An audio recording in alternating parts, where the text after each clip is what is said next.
क्या नाम क्या है आपका? सर आदित्य प्रताप सिंह। आदित्य, क्या दिक्कत देख रहे हो आप? सर दिक्कत तो मेरे काफ़ी साथियों ने या फिर बताया आपको, जो चीज़ सर पूरे एक सबसे बड़ी वजह स्टूडेंट की यहाँ पर बैठने की, सर जो सबसे बड़ी वजह सर वो तो बहुत सबको पता है सर, सबसे बड़ी वजह ओबीई है।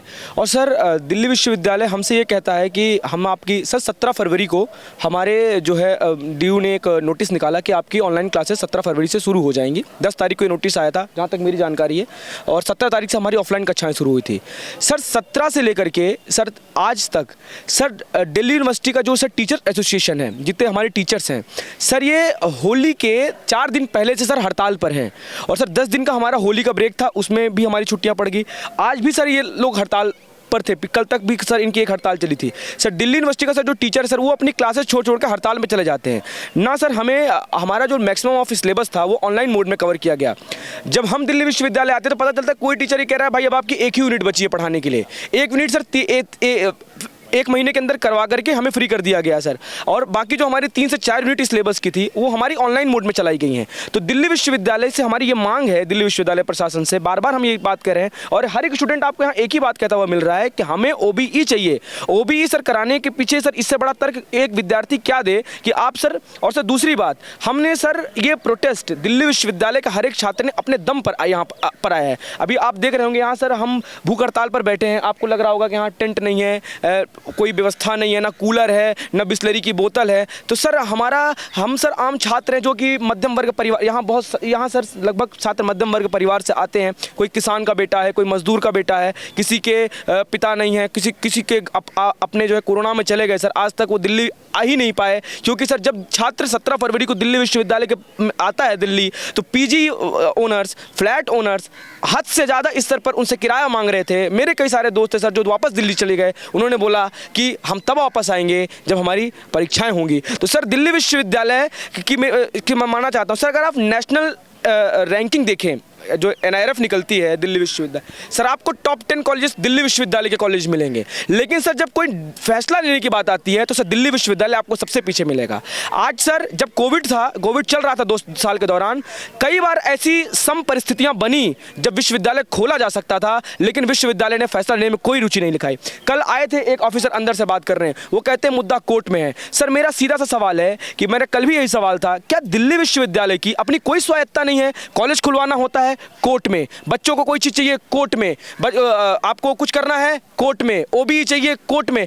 आप एक सोवरेन इंस्टीट्यूशन है या नहीं है, ये आपको डिसाइड करना है। आप छात्रों के हित में, आप अपने छात्रों के हित में निर्णय ले सकते हैं कि नहीं ले सकते हैं, ये आपको डिसाइड करना है। आप इनफॉर्मली देखा जाए तो दिल्ली विश्वविद्यालय सबसे बड़ा कैंपस बनता है विश्व का, क्योंकि सर 90 से ज़्यादा कॉलेज को अपने एक शहर के एफिलिएशन दे रखा है, और आपके यहाँ कम से कम 3 से 4 लाख छात्र एक ईयर के बच्चे पढ़ते हैं। अगर आप फर्स्ट ईयर की बात करें 3 से 4 लाख छात्र होगा सर। ऐसे अपने 95 कॉलेज में हजारों कोर्सेज आप चलाते हैं, फिर भी आप बच्चों के साथ इस स्तर का डिस्क्रिमिनेशन करते हैं ना। आप सर आप मेरे कोविड के दौरान से लेकर अब तक सिर्फ एक मांग थी, और एक चीज जो ये छात्र भूल गए होंगे, कोविड के दौरान सबसे पहले ओबीई एग्जाम DTU ने डिक्लेयर किया था, दिल्ली टेक्नोलॉजिकल यूनिवर्सिटी। और यही प्रोफेसर योगेश सिंह जो आज दिल्ली विश्वविद्यालय के वाइस चांसलर हैं, कभी दिल्ली टेक्नोलॉजिकल यूनिवर्सिटी के वाइस चांसलर हुआ करते थे। तो ये व्यवस्था तो सर आपकी इंट्रोड्यूस की हुई है, हम कहां से कह रहे हैं कि आप वही चीज करिए। आप जब DTU में रहते हो वाइस चांसलर तो व्यवस्था ठीक रहती है, आप जब दिल्ली विश्वविद्यालय के वाइस चांसलर बन जाते हो तो व्यवस्था बेकार हो जाती है। आपने ऑड इवन जो फॉर्मूला, सर क्या ये कोई ट्रैफिक सिस्टम चल रहा है? दिल्ली में प्रदूषण की कमी हो, प्रदूषण रोकना है क्या आप ऑड इवन करके ओबी ले रहे हो बच्चों का? दिल्ली की प्रदूषण व्यवस्था को नियंत्रित करने का प्रयास आप ओबी एग्जाम से कर रहे हैं, ये बहुत गलत चीज़ है। दूसरी चीज़ जो दिल्ली विश्वविद्यालय प्रशासन ने सर करी है, सर देश के किसी भी विश्वविद्यालय के अंदर पुलिस की एंट्री अलाउ नहीं है। सर ये हमारा कैंपस है, हमने इस कैंपस में बैठने के लिए, यहाँ के संसाधनों का उपयोग करने के लिए एक उचित मात्रा में फीस दी है। हमने आपके सामने हाथ नहीं फैलाया, आपने जितनी कट ऑफ निकाली थी उस कट ऑफ को बीट करके एक छात्र ने यहाँ एडमिशन लिया है। हमने आपके सामने, और इस कट ऑफ को मुझे बहुत गर्व होता है कि एक मध्यम वर्ग परिवार से आने के बाद हमने इस कट ऑफ को 99% और 100% पहुँचाया है। तो हम अपनी काबिलियत के दम पर अगर दिल्ली विश्वविद्यालय आते हैं और आप हमारे भविष्य के साथ इस तरीके का खिलवाड़ करते हैं, सर आज कई सारे विद्यार्थी ऐसे हैं, माफ़ कीजिएगा मैं थोड़ा भावनात्मक बोल रहा हूं, लेकिन आज कई सारे ऐसे विद्यार्थी हैं सर, क्लासेस की सर, आप अगर मीडिया को वाकई रियलिटी देखना है कि क्लासेस की क्या स्थिति है सर, जाके आप क्लासेस में देखिए। अगर 100 लोगों की क्लास है तो बच्चे 10 क्लास अटेंड करने नहीं आ पा रहे हैं। क्यों नहीं आ पा रहे? इसलिए नहीं आ रहे कि उनको क्लास में रुचि नहीं, इसलिए नहीं आ पा रहे हैं क्योंकि 80% विद्यार्थी आज भी हाई इन्फ्लेशन रेट के चलते दिल्ली में है ही नहीं सर। पीजी सर, जो पीजी फर्स्ट ईयर में जब हम थे तो 8,000 8,500 का मिलता था, आज वो पीजी सर 14,500 15,500 रुपए का मिलता है। आप सोचिए सर, इस पूरे कोविड के दौरान जिसके 2 साल में जिसकी आर्थिकी का कोई इनकम का सोर्स नहीं था, दिल्ली विश्वविद्यालय ने कॉलेज खोल दिए। अरे सर, सब कुछ कॉलेज खोलने से हो जाता है। 2 साल से तो हम डिमांड कर रहे थे कॉलेज खोलने के लिए, तब तो आपको कोई होश नहीं आया कि कॉलेज खोल देते हैं। आज आपने कॉलेज खोल दिया, बच्चों पे फैसला ला दिया कि आपको सीधे एग्जाम देना है। आपने एक बार भी बच्चों की विषम परिस्थितियों के बारे में नहीं सोचा। आप कहते हो हम बच्चे हमारे अपने हैं, हमारा कैंपस है। सर, मैं उनको यही चीज़ कहना चाहता हूँ और मेरा जो लास्ट स्टेटमेंट है, they are the faculty of this university and we are the student of this university and this is my university.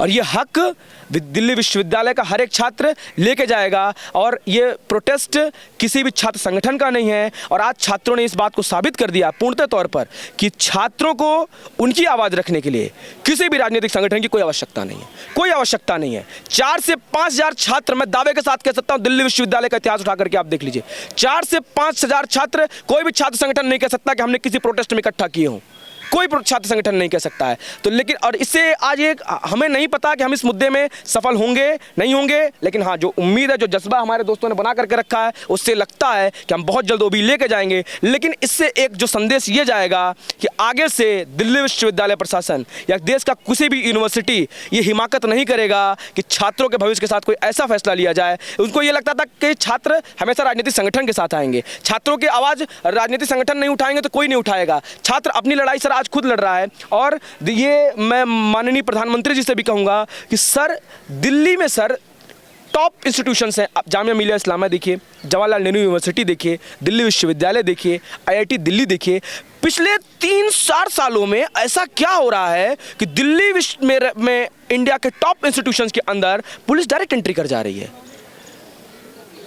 Police direct entry कर जा रही है। पुलिस के ऊपर कोई पाबंदी नहीं है, पुलिस डायरेक्ट एंट्री कर जा रही है सर। जामिया मिलिया इस्लामिया में भी ऐसा हुआ था। और आज 5 अप्रैल वाले दिन और 4 अप्रैल वाले दिन आप स्टूडेंट बता रहे हैं कि 4 अप्रैल को और 5 अप्रैल को 2022 का ये साल चल रहा है, दिल्ली पुलिस एंट्री कर जाती है। और यहाँ पे आप बता रहे हैं, छात्र आप सब बता रहे हैं कि यहाँ पे बर्बरता होती है। कल सर 4 बजे था, मैं यहाँ पे आर्ट्स फैकल्टी सर, विद्यालय हम लोग यहाँ पढ़ने के लिए आए थे। यहाँ शांति रहती है तो हमने किताब खोल के हम लोग भी बैठ जाते हैं। प्रोटेस्ट की सर जानकारी मुझे नहीं थी। मैं 3:30 बजे अपना किताब उताब करके यहाँ हल्ला हो रहा था, हमने लगा थोड़ी देर में शायद खत्म हो जाए। लेकिन सर जब हमने देखा कि Delhi police sir arts faculty के गेट के अंदर यहाँ तक आ रही है, आज 5 तारीख की बात है, कल की बात? कल की भी बात है, ये आज की भी बात है। कल भी दिल्ली विश्वविद्यालय में दिल्ली पुलिस ने बच्चों को मारा, पीटा, उनको उठा करके ले गई सर। कई बच्चों को हम तो देख रहे थे, कई बच्चों को उठा कर ले गए।